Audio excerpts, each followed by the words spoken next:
الإسلام ديني ومحمدا رسول الله. بسم الله الرحمن الرحيم. Assalamualaikum warahmatullahi wabarakatuh. Syukur alhamdulillah kita masih bisa berjumpa kembali di channel ini. Shalawat dan salam semoga tetap tercurahkan kepada junjungan kita Nabi besar Muhammad sallallahu alaihi wasallam. Allahumma salli ala sayyidina Muhammad wa ala ali sayyidina wa maulana Muhammad. Harapan dan doa saya semoga saudaraku semuanya diberikan kesehatan, murah rezeki, diampuni segala dosanya dan dipanjangkan umurnya. Amin amin ya rabbal alamin. Sahabat beriman yang dirahmati Allah, pada kesempatan kali ini kami akan membahas yaitu 10 jalur langit atau ibadah yang dapat merubah nasib dan keterangan menurut Islam. Nasib berasal dari kata nasib yang artinya bagian atau jatah, sedangkan takdir berasal dari kata takdir yang artinya menentukan ukuran.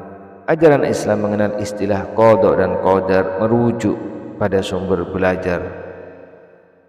Qada adalah ketetapan Allah sejak zaman azali atau sebelum diciptakannya alam semesta. Qadar adalah perwujudan dari qada dalam kadar tertentu sesuai dengan kehendak Allah Subhanahu wa taala. Qadar Allah itu yang kemudian dikenal dengan istilah takdir. Jika diibaratkan qada adalah rencana, sedangkan qadar adalah perwujudan atau kenyataan yang terjadi. Lalu nasib adalah bagian dari qadar.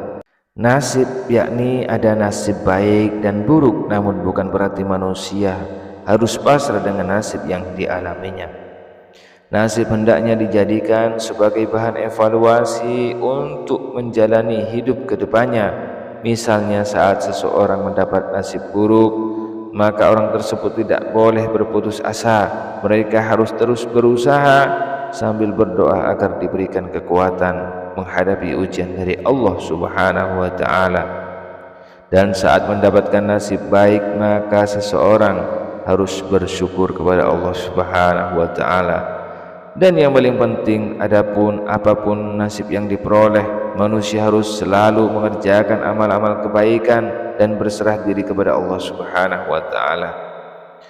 Kemudian mengenai takdir, ada 2 takdir. Yang pertama takdir muallaq. Ini adalah takdir yang masih digantungkan pada ikhtiar atau usaha manusia.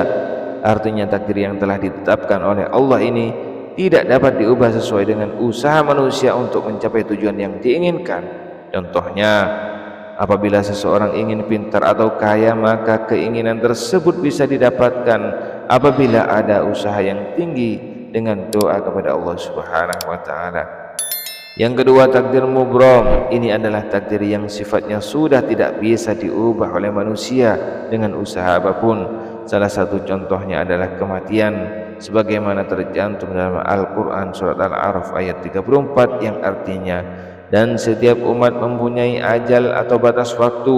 Apabila ajalnya tiba, mereka tidak dapat meminta penundaan atau percepat sesaat pun. Sahabat beriman yang dirahmati Allah, dalam Islam ibadah adalah salah satu cara untuk memperbaiki diri dan mendapatkan keberkahan dari Allah. Berikut adalah 10 jalur langit yang dapat merubah nasib dan keterangan menurut Islam. Yang pertama, sholat. Sholat adalah kewajiban utama dalam Islam. Melalui sholat seseorang dapat mencari petunjuk dan pertolongan dari Allah. Yang kedua, puasa. Puasa selama 1 bulan adalah ibadah yang dapat membersihkan jiwa dan mendatangkan berkah. Memberikan sedekah kepada orang yang membutuhkan adalah cara untuk mendapatkan kebersihan dalam kehidupan dan membersihkan harta. Kemudian yang keempat, haji. Ibadah haji ini jika mampu adalah salah satu cara untuk mendapatkan pengampunan dan berkah dari Allah. Berzikir dan mengingat Allah adalah ibadah yang dapat menenangkan hati dan mendekatkan diri kepadanya. Yang keenam, membaca Al-Quran.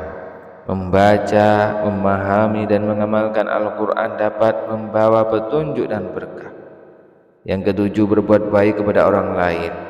Memperbaiki nasib juga melalui perbuatan baik kepada sesama manusia, seperti membantu yang membutuhkan. Bersyukur adalah nikmat yang telah diberikan oleh Allah, adalah ibadah yang dianjurkan dan dapat membawa berkah. Yang kesembilan, taubat. Bertobat dan memohon ampun kepada Allah adalah cara untuk membersihkan dosa dan merubah nasib. Yang kesepuluh, doa. Berdoa kepada Allah dengan ikhlas dan keyakinan adalah cara untuk meminta pertolongan dan merubah nasib.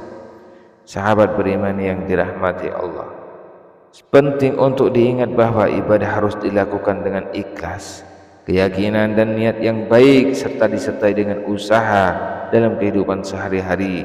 Allah lah yang menentukan nasib sejati seseorang, namun ibadah adalah sarana untuk mendekatkan diri kepadanya. Sahabat beriman yang dirahmati Allah, demikianlah yang dapat kami sampaikan. Semoga video ini bermanfaat. Akhirul kalam, wassalamualaikum warahmatullahi wabarakatuh.